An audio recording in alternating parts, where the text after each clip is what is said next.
Welcome to TV 999 news.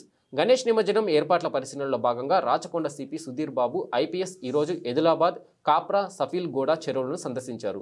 అనంతరం అధికారులతో మాట్లాడి వారికి దిశానిర్దేశం చేశారు. మీడియాతో మాట్లాడుతూ ప్రతి సంవత్సరం లాగే ఈ సంవత్సరం కూడా రాచకొండ పరిధిలో గణేష్ నవరాత్రి ఉత్సవాలు సజావుగా సాగేలా అన్ని రకాల చర్యలు తీసుకుంటున్నామని కమిషనర్ పేర్కొన్నారు. నిమజ్జనం జరిగే చెరువులు, కుంటల వద్ద క్రేన్లు, బార్కెడ్లు, మంచినీటి వసతి, గజ ఈతగాళ్లు, లైటింగ్ వంటి సౌకర్యాలు కల్పిస్తున్నామన్నారు. నిమజ్జనంకు సంబంధించిన అన్ని ప్రభుత్వ శాఖల అధికారులతో సమన్వయ సమావేశం నిర్వహించామని, ఈసారి మరింత కట్టుదిట్టమైన భద్రతా చర్యలతో నిమజ్జనం ప్రశాంతంగా నిర్వహిస్తామని కమిషనర్ తెలిపారు. కమిషనర్ వెంట డీసీపీ పద్మజ ఐపీఎస్ మరియు ఇతర అధికారులు ఉన్నారు.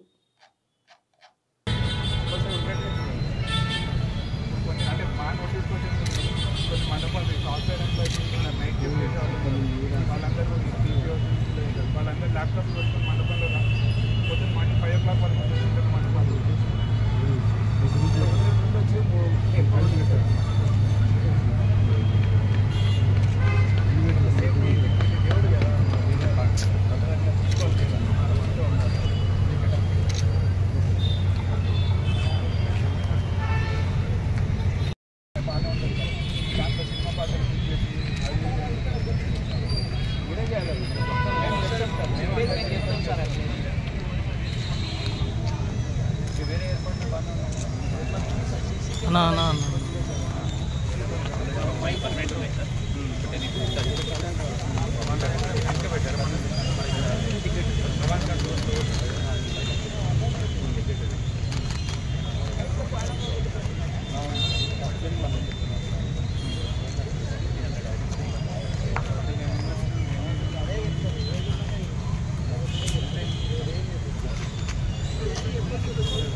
ఫైవ్ డేస్ వరకు మేము చూసుకుంటాం సార్. 5 days తర్వాత ప్రెజర్ పెరుగుతుంది కాబట్టి అప్పుడు 4th సెకండ్ ఫేజ్లో మనకు 63 వరకు చేస్తాం.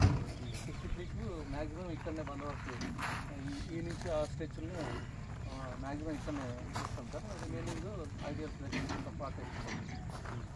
లాస్ట్ టైము 3000 నుంచి 2500 వరకు విగ్రహాలు నిమజ్జనం అయింది సార్.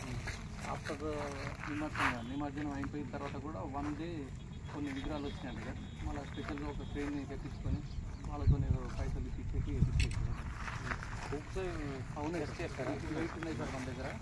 లాస్ట్ టైం బాగున్నాయి ట్రైన్లు వస్తాయి సార్ 11 o'clockకి. అవి రాగానే బుక్స్ మన దగ్గర ఉన్నాయి సార్. 8 బుక్స్ ఉన్నాయి. వాళ్ళతో టెస్ట్ చేసి